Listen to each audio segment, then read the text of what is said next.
It's my feel-good breakfast show. Welcome back. Your Monday morning has just started with your feel-good breakfast show Expresso on SABC3, where my mind is busy getting boggled right now. Because why? Well, while most of the Northern Hemisphere is getting their cameras ready to Instagram the eclipse happening today, NASA is using the solar phenomenon to conduct a series of very interesting experiments. And today, for our tech roundup, we'll be taking a look at those experiments with the editor of the Bandwidth blog, Theunis van Rensburg. Welcome back to the show.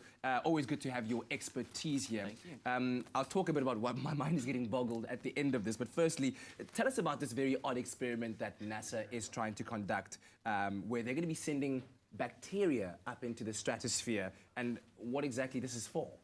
Right, so they're sending colonies of bacteria up in balloons, as you rightly said. The reason they're doing this is kind of twofold. So they want to see how certain types of bacteria interact under very strenuous conditions. So they're going to send it up to where the temperature is usually about minus 40 degrees Celsius. With a solar eclipse, though, it's going to drop even further. Obviously, there's no heat energy coming from the sun at that time. And the reason they're doing this is to see how these bacteria would interact under these circumstances, which is going to be very, very similar to what you find on Mars. So it's going to have the same temperature, the same amount of solar radiation, and that's the biggest reason why they're pushing it up into the atmosphere. Yeah, and clearly you need very different sized balloons and kinds of balloons to do this experiment. Yes, they're using various types of balloons, obviously because they want to move it up and down at certain speeds. Yes.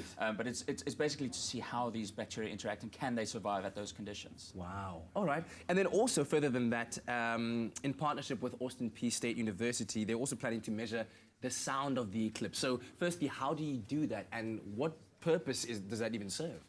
Well, they're going to do it with radio waves. So all around us, we might not know it, but there's radio waves all around us that get emitted from various different things, whether it be, electronic devices, it's the power grid, all these kind of things emit these sounds all of the time. Yes. So now they're going to point it, during the eclipse, they're going to point it to the moon. And obviously now, since there isn't that energy coming from the sun, it's not interacting with the magnetosphere anymore, which is the magnetic shield basically around our planet, which is formed by the molten core. So they want to see, under these conditions, when there's less solar radiation coming through the magnetosphere, what is the sound going to be like? Is that a very big part of the sound pollution basically we get from space? And they want to see that to make other observations we do from Earth a lot more accurate. Yeah. And then finally, I understand that some very lucky scientists from NASA will be getting to observe the eclipse from 50,000 feet up in a plane. What exactly are they trying to see that you can't see from the ground? Yeah, it's interesting this. It's interesting in the fact that we don't really have sight of Mercury from Earth.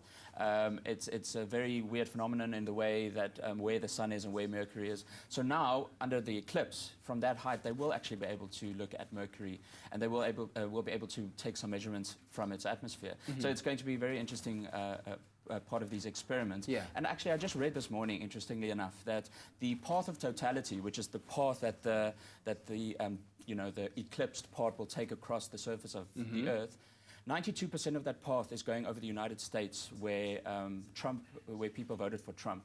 And I just kept thinking, do we really need these people in the dark even more? Throwing the extra shade when it's not needed. Okay, thanks, bro. I was going to ask you, I'm trying to figure out, maybe if you can, on social media, find some way of explaining to me that if we're on the same Earth and we're seeing the same sun, why is it that we can't see the eclipse from the southern hemisphere and they can see it there? Because the Earth is tilted, right? The angle. So the northern side is looking towards the sun. We are at the southern side. Ah, man, I feel like my mind has just been spaghettified, but thank you so much. Really appreciate it. And of course, let us know what you think about all of these interesting technological talks and scientific talks. Maybe you're somebody who's watching this right now online from the United States, where there'll be a lot of the eclipse. Send us pictures, tag us there so we can also share in the experience with you. Thanks so much, man. Cheers.